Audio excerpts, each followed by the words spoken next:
کہتے ہیں غریب لڑکی قسمت کی بھی قریب ہوتی ہے اور امیر لڑکی نصیب والی، مگر میری کہانی اس کہاوت کی نفی کرتی ہے۔ میں دولت مند گھر میں پیدا ہوئی لیکن نصیب کی مسکین تھی۔ میری پہلی بدقسمتی میری پیدائش کے ساتھ ہی جڑ گئی۔ میں دنیا میں آئی اور میری ماں دنیا سے رخصت ہو گئی۔ ڈیڈی ماما سے بہت محبت کرتے تھے مگر ان کے جانے کے بعد انہوں نے مجھے منحوس سمجھ لیا۔ شاید ان کے دل میں یہ احساس گھر کر گیا تھا کہ میں ان سے ان کی محبت چھین لائی ہوں۔ کچھ عرصے بعد انہوں نے خوبصورت خاتون سے شادی کر لی۔ ابتدا میں سوتیلی ماں نے مجھے شفقت دی لیکن جب ان کی اتنی گود بھری ہوئی تو ان کا دل میری محبت سے خالی ہونے لگا۔ وہ اپنی دونوں بیٹیوں میں اس طرح کھوئی کہ میں گھر کے کونے میں رکھی یہ آواز شہ بن کر رہ گئی۔ جب میں نے اپنی بچیوں کو گلے لگاتے اور پیار کرتے دیکھتی تو میرے اندر حسد کی آگ بڑا اٹھتی۔ عام طور پر بڑی بہنیں چھوٹی بہنوں پر جان نشور کرتی ہیں مگر میرے دل میں ان کے لیے عجیب سی نفرت پلنے لگی۔ میں ان بہت سے بھی شرمندہ تھی کہ مگر اپنے جذبات پر قابو نہ پا سکتی تھی۔ رفتہ رفتہ یہ نفرت صرف بہنوں تک محدود نہ رہی بلکہ مجھے ہر ننھے منھے بچے سے چڑ ہونے لگی۔ ماما سماجی تقریبات میں مصروف رہتی اور بابا کاروبار میں۔ ہمارے اور سارا جو مجھ سے 4 اور 5 سال چھوٹی تھی آپس میں کھلتی رہتی اور میں اپنی تنہائی کے اظہار میں قید رہتی۔ گھر میں کہیں کہیں گھنٹی دے مگر میرے حصے میں صرف خاموشی آتی۔ والدین اپنے چھوٹی بیٹیوں پر محبت لوٹا دیتے مگر میں ان کی نظروں سے اوجھل رہتی۔ میرا دل چک چک ان کے آنسو روتا رہتا۔ جب کبھی کسی ماں کو اپنے بچے سے لپٹتے دیکھتے تو میرے اندر کی جلا تیز ہو جاتی۔ مجھے سمجھ نہ آتا تھا کہ یہ کیسی آگ ہے جو میرے اندر جل رہی ہے۔ وقت کے ساتھ شعور آیا تو میں نے خود کو سنبھالنے کی کوشش کی۔ میں نے سیکھ لیا کہ صبر ہی واحد سہارا ہے۔ میں نے خود کو پڑھائی میں ڈوب دیا اور گھر والوں سے فاصلے کو ہی اپنا سکون بنا لیا۔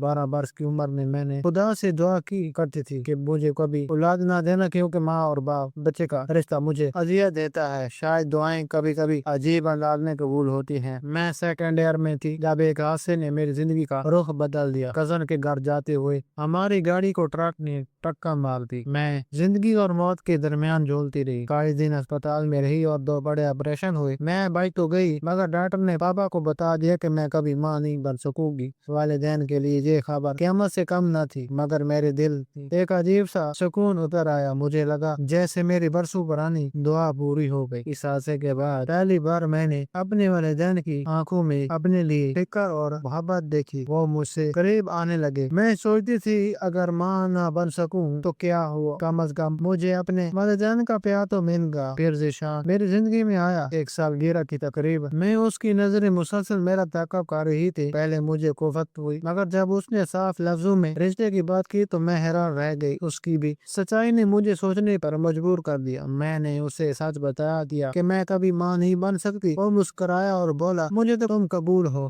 جیسے بھی ہو، مجھے بچوں کی خواہش نہیں۔ اس کی بات میں یقین کا اور جذبہ زیادہ تھا مگر اس کی آنکھوں میں سنجیدگی تھی۔ میں الجھن میں رہتی کہ کیا واقعہ کوئی شخص اتنی بڑی کمی کے ساتھ مجھے اپنا سکتا ہے۔ ان دنوں امریکہ سے چاچا جان آئے اور ان کے ہمراہ ان کا بیٹا حمزہ بھی۔ وہ خوش مزاج اور باوقار تھا۔ اس نے بھی مجھے پسند کیا مگر میں نے اسے صاف کہہ دیا کہ میں کسی اور کو پسند کرتی ہوں۔ وہ خاموش ہو گیا مگر اس کی آنکھوں کی اداسی مجھے دیر تک یاد رہی۔ زندگی ایک موڑ پر کھڑی تھی۔ ایک طرف وہ شخص جو میری حقیقت جان کر بھی ساتھ دینے کو تیار تھا اور دوسری طرف وہ جو خاموشی سے مجھے چاہتا تھا۔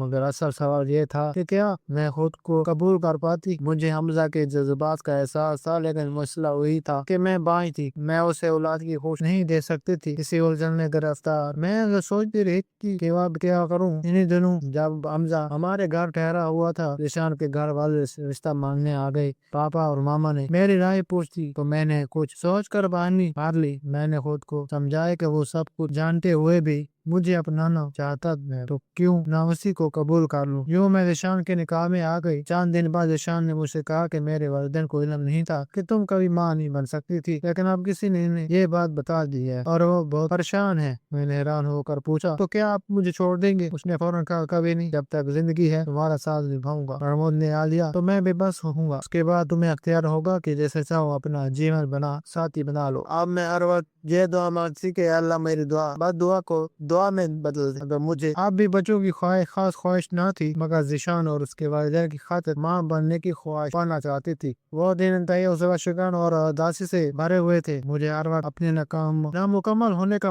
احساس ستاتا رہتا۔ ساس بھی دبے لفظوں میں تانے دیتی کہ ان کا اکلوتا بیٹا ہے، اگر اس کی دوسری شادی نہ کی تو خاندان کا چراغ بجھ جائے گا۔ ایسی باتیں سن کر میں خدا سے التجا کرتی کہ اگر تو نے میری بدعا سنی تھی تو آپ مجھے ان تانوں سے بھی نجات دیتے تھے۔ انسان کو کبھی برے الفاظ منہ سے نہیں نکالنے چاہیے۔ خدا نے میری یہ بدعا بھی سن لی۔ ایک دن خبر آئی کہ ساتھ کی گاڑی کو حادثہ پیش آیا، مگر وہ اکیلے اس دنیا سے نہیں گئے، اپنے ساتھ میرے ذیشان کو بھی لے گئے، کیونکہ وہ بھی ان کے ساتھ گاڑی میں موجود تھا۔ یہ مجھے ان تانوں سے تو نجات مل گئی، مگر زندگی کی تمام خوشیاں بھی چھین گئی۔ میں ہر وقت ذیشان کے خیالوں میں کھوئی رہتی اور مجھے یقین ہی نہ آتا کہ وہ اب اس دنیا میں نہیں رہا۔ ابتدا میں میری حالت دیوانوں جیسی ہو گئی تھی۔ میں خالی نظروں سے خلا میں گورتی رہتی، پھر رفتہ رفتہ والدین کی محبتیں اور معمول کی زندگی کی طرف لوٹنے لگی۔ انہیں دنوں حمزہ دوبارہ پاکستان آیا، اس سے میری بیوگی کی خبر ملی تو میری دل جوئی کے پہنچا۔ اس سے مجھ سے سچی محبت تھی، اس لیے اس سے اب تک شادی نہیں کی۔ میں نے اسے دو ٹوک پیدا کہ میں بانجھ ہوں اور ذیشان کو کبھی قبول ہو نہیں پاؤں گی۔ اس نے کہا تم مجھے ہر حال میں قبول ہو، میں مجھ سے شادی کرنا ہوگی، ہم کو بچہ گود لے لیں گے اور اپنی نئی دنیا بات کریں گے۔ پاپا ماما بہن اور چاچا چاچی کے سمجھانے پر میں نے سر جھکا دیا۔ شاید خدا کو یہ منظور تھا کہ مجھے ایک بار پھر دلہن بنانا تھا۔ میرا دل ذیشان کے لیے روتا تھا، مگر میں